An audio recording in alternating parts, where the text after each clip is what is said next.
Bonjour à tous. Nous allons commencer à partir d'aujourd'hui une séquence de quelques vidéos sur la stratégie des États de l'AES dans la lutte contre le terrorisme. Et donc cette série de vidéos s'intitule « Quelle stratégie pour les États de l'AES dans la lutte contre le terrorisme ?» Et donc c'est la contribution ou la modeste contribution de notre club de réflexion. Alors, donc la stratégie des États de l'AES dans la lutte contre le terrorisme, nous avons analysé la stratégie des États de l'AES et nous trouvons qu'il y a quelques imperfections. Et donc, nous entendons soumettre, on va dire, nos réflexions aux plus hautes autorités de ces trois États confrontés au terrorisme. Et donc, aujourd'hui, nous estimons que la stratégie des États de l'AES, en quelque sorte, manque d'une certaine manière de cohérence d'ensemble, on va dire comme ça, et que en termes de lecture de la crise, et nous estimons qu'il y a beaucoup de choses à revoir. Et notre séquence d'aujourd'hui donc va porter sur la réforme du clergé musulman. Nous estimons que pour lutter contre le terrorisme au Sahel, il faut réformer le clergé musulman.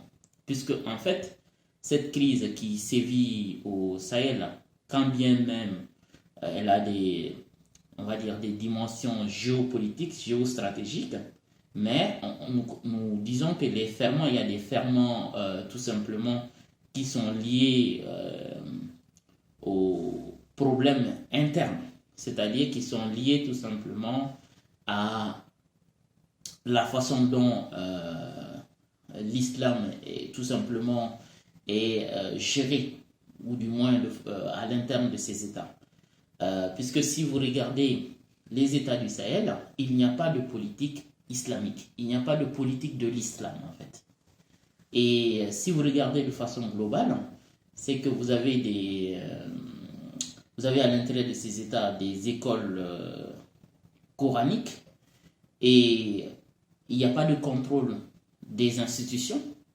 Et donc, on sait qu'il y a des courants aujourd'hui dans le Sahel qui sont des courants intégristes.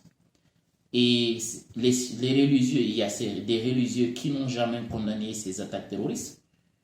Et ce qui prouve à suffisance qu'il y a un problème on va dire, il faut définir tout simplement quel type d'islam nous voulons avoir dans nos États.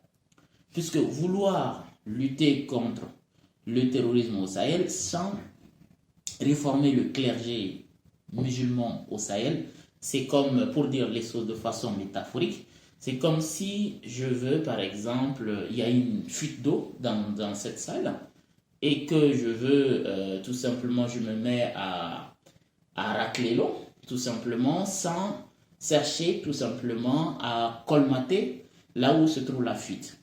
Si je n'arrête pas la fuite, tout ce que je vais faire comme effort, ça ne va rien servir. En réalité, le problème, c'est un peu ça au Sahel. C'est-à-dire les chefs d'État, que ce soit au Mali, que ce soit au Niger, que ce soit au Burkina Faso, au lieu de réformer le clergé musulman, qui est un vecteur, parce que on va dire, certains courants islamiques dans ces États constituent tout simplement même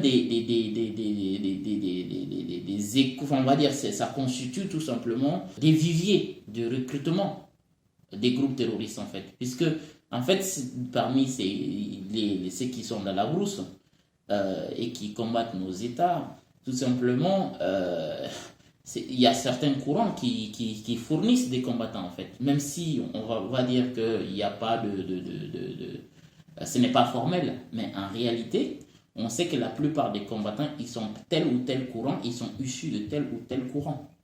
Et donc, sans clarifier les choses, sans fondamentalement travailler sur ça, il va être très difficile, sans réformer donc le clergé musulman, il va être très difficile de lutter contre le terrorisme. Parce que si vous regardez par exemple au centre du Mali, Amadou Koufa, dans les années 90, il diffusait, on va dire, une certaine idéologie, donc qui est incompatible avec notre islam, l'islam de sahélien en fait, qui est un islam ouvert, tolérant et un islam qui est conforme à nos coutumes et à nos valeurs en fait.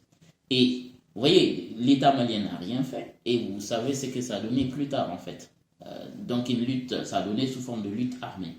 Et donc il y a beaucoup de courants dans les États du Sahel, tout simplement qui constituent le socle, on va dire, des combattants, des groupes armés tout simplement terroristes. Et donc il faut que les États réforment, on va dire, le clergé musulman. En réformant le clergé musulman, tout simplement, ils vont tout simplement couper une partie, on va dire, du troupe de ces groupes intégristes. Et donc, c'est un travail à faire. On ne peut pas faire l'économie on va dire, d'une telle réforme. Et il faut du courage. Et si les autorités du Sahel entendent le faire, nous avons des propositions concrètes nous avons des propositions concrètes tout simplement à proposer, enfin, ou du moins dans la réforme du clergé musulman en fait dans les pays sahéliens. Je vous remercie.